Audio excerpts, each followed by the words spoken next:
pessoal, vamos lá, vou resolver com vocês exercício FUVEST 2016. Então ele fala assim: o flevório é um elemento químico artificial de número atômico 114.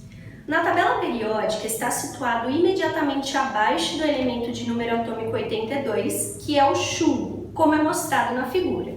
Eu peguei aqui só uma parte da figura de vocês, onde a gente tem aqui, que eu coloquei em azul, o número atômico dos elementos. Até o momento, só foi possível sintetizar poucos átomos de flevório na forma dos isótopos 288 e 289, pela fusão dos elementos plutônio e cálcio em um acelerador de partículas. Primeiro, o que a gente tem que lembrar? Quando eu falo em isótopos, eu estou falando de elementos que têm o mesmo número de prótons, então eu estou falando aí do mesmo elemento químico. O que muda de um átomo para o outro? A massa deles, porque a quantidade de nêutrons aí é que vai ser diferente de um para outro, certo?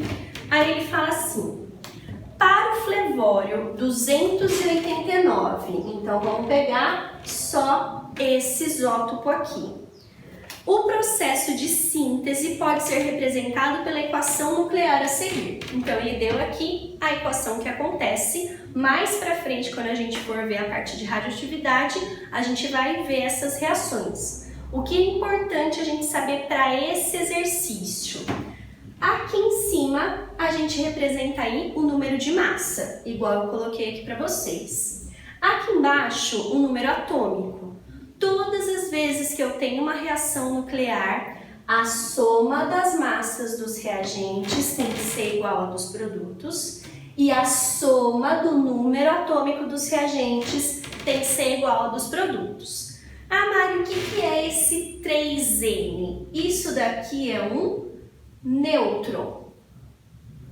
O que a gente tem que ver? O nêutron, a massa dele, ela é numericamente igual a de um próton. Então, quando eu pego e falo da massa de um único nêutron, eu posso representar aqui a massa como 1. Só que o número de baixo, que é o número atômico, não é a quantidade de prótons. Nêutron vai ter próton lá dentro dele, então eu represento aqui por 0. Se eu pegar aqui, 94 mais 20 dá o 114, por isso que aqui desse lado também vai dar o 114. Se eu somar aqui os 244 mais 48, vai ter que dar os 289 mais 3 nêutrons aqui. Então, aqui no total, a gente vai ter 292, certo? Agora, o que a gente tem que ver? Ele fala assim: considere as seguintes afirmações. 1. A aparência macroscópica do flevório é desconhecida, mas provavelmente será a de um sólido metálico.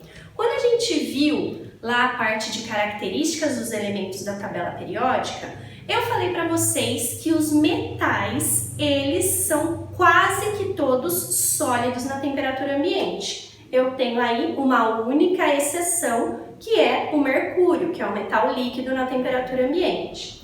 Se você olhar aí no desenho, o flevório, ele está exatamente na região de metal. Então, é um metal. Se todos os metais são sólidos, então eu posso falar que é um sólido metálico. Então, essa daqui, verdadeira, certo? 2. Na formação do flevório 288 por processo análogo, ou seja, parecido ao da síntese do flevório 289, são liberados 3 prótons. O que a gente tem que tomar cuidado? Se eu pegar e liberar próton aqui, eu vou estar mudando o número atômico, então eu não vou formar o flevório, vou formar um outro elemento. No caso do flevório 288, eu vou liberar também nêutrons, só que ao invés de 3, a gente vai liberar 4 nêutrons aí, certo? Então a segunda ela é falsa, porque a gente libera nêutrons e não prótons, tanto faz para o flevório 289 ou o 288, como ele fala nessa segunda afirmativa. 3. No grupo da tabela tabela periódica ao qual pertence o flevório, há elementos que formam óxidos covalentes. Nesse grupo, se vocês olharem aí na figura que vocês têm, é o grupo 14 da tabela, que é o grupo do carbono. A gente ainda vai ver a parte de óxidos mais pra frente. Só que quando eu falo lá dos óxidos, um óxido de carbono muito famoso é o CO2. E ele é um óxido aí molecular, ele faz ligação covalente. Nessa família, quem que eu tenho? Silício também.